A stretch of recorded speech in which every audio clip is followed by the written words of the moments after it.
O mundo corporativo está mudando. E muito. Existe uma nova fronteira no cuidado com as pessoas que está simplesmente redefinindo o que a gente entende por ser líder. Vamos mergulhar nessa transformação que é silenciosa, mas olha, é bem profunda. Por muito tempo, o foco era quase que só metas e resultados. Mas esse modelo, convenhamos, está se esgotando. A gente já consegue ver as rachaduras aparecendo de um jeito que não dá mais para ignorar. E aqui, olha, os números acendem um alerta vermelho. Dá uma olhada nesse gráfico.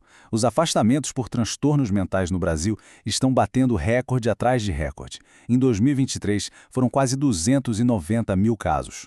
Em 2024, o número não só subiu, ele disparou para mais de 470 mil. E a tendência é só continuar subindo. Isso é um sinal claríssimo de uma crise de saúde que está impactando as empresas em cheio. Essa é a tal da crise silenciosa que a gente vai analisar agora. O peso tanto humano quanto financeiro que o esgotamento está trazendo para o ambiente de trabalho. Esses números de afastamento são a prova viva de que a liderança tradicional simplesmente não se sustenta mais. E o problema é ainda maior do que o absenteísmo. Tem também o que a gente chama de presenteísmo.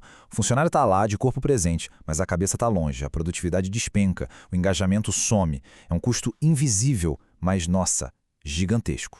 Tá, então o que está forçando essa mudança toda? Vamos entender quais são as novas regras do jogo e, claro, as novas lideranças que elas estão exigindo. Basicamente, existem duas grandes forças externas pressionando as empresas.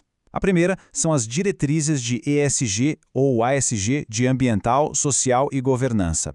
De forma simples, é um jeito de avaliar se a empresa age de maneira responsável com o planeta, com as pessoas e com as próprias regras. E a segunda é uma mudança na lei que é fundamental, a atualização da norma regulamentadora, a NR01. E essa atualização da NR01, pessoal, é um ponto de virada. A partir de 2026, gerenciar riscos psicossociais, tipo estresse, burnout, assédio, deixa de ser uma boa prática e vira uma obrigação legal. Isso mesmo. As empresas vão passar a ser legalmente responsáveis por identificar, avaliar e controlar esses fatores que afetam a saúde mental dos seus colaboradores. O ponto central é exatamente esse. A gente está saindo de um modelo focado só em resultado para um modelo centrado no cuidado integral das pessoas. É uma mudança de paradigma completa na maneira de liderar. E é bem aqui que entra a solução, o tal do cuidado integral. Uma nova responsabilidade que está literalmente redefinindo o papel do líder moderno. Mas afinal, o que é esse cuidado integral?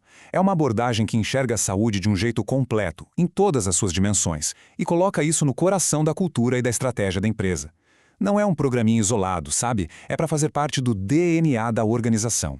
E essas dimensões são bem amplas. A gente está falando da saúde física, claro, mas também da saúde mental, da emocional, da social, da espiritual e inclusive da financeira. A nova liderança precisa estar pronta para olhar o colaborador como um todo.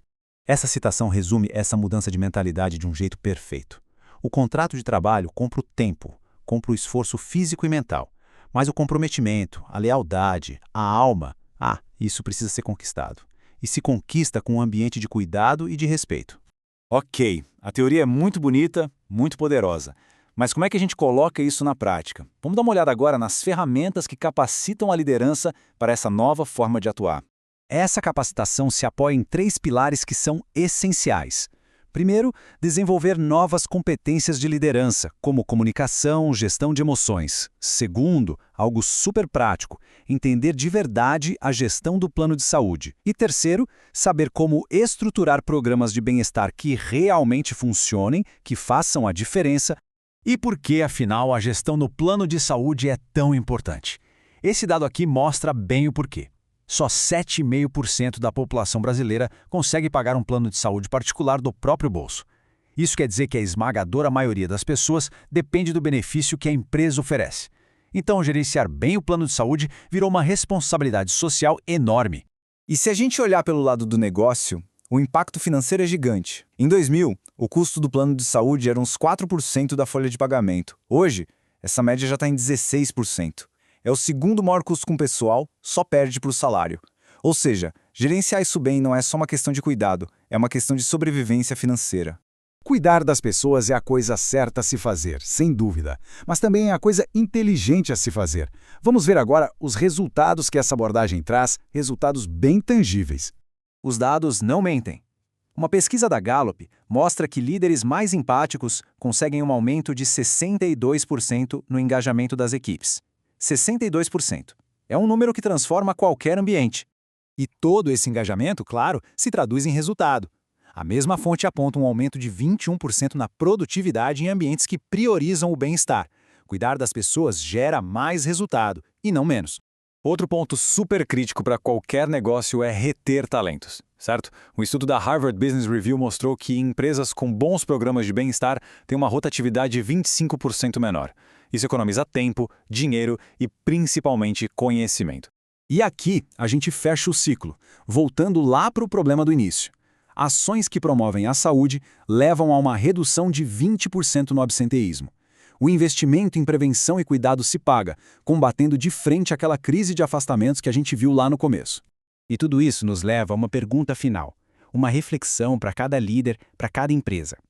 A liderança está pronta para ir além da simples transação, para construir confiança e, de fato, conquistar a alma da equipe? Ou vai continuar só comprando o esforço no modelo que já provou ser insustentável? A escolha, sem dúvida, vai definir o futuro do trabalho.